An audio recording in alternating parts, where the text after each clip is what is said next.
Middle ઇસ્ટમાં હાલ તણાવની સ્થિતિ વચ્ચે સાઉદી અરબના પ્રિન્સ સાથે પીએમ મોદીએ કરી છે વાતચીત।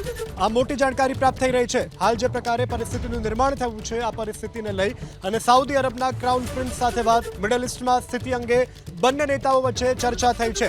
ખાસ કરી અને જે ઉર્જા ઠેકાણા ઉપર હુમલાની ઘટના છે તેને પીએમ મોદીએ વખોડી છે, તે હુમલાની ઘટનાની નિંદા કરી છે। મોહમ્મદ બિન સલમાન સાથે પીએમ મોદીએ કરી છે વાતચીત।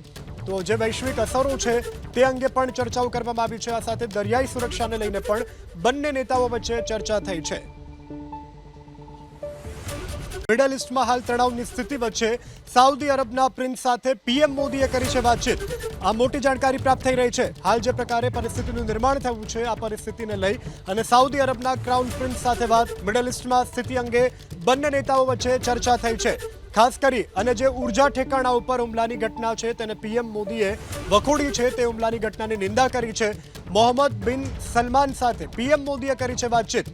તો જે વૈશ્વિક અસરો છે તે અંગે પણ ચર્ચાઓ કરવામાં આવી છે। આ સાથે દરિયાઈ સુરક્ષાને લઈને પણ બંને નેતાઓ વચ્ચે ચર્ચા થઈ છે।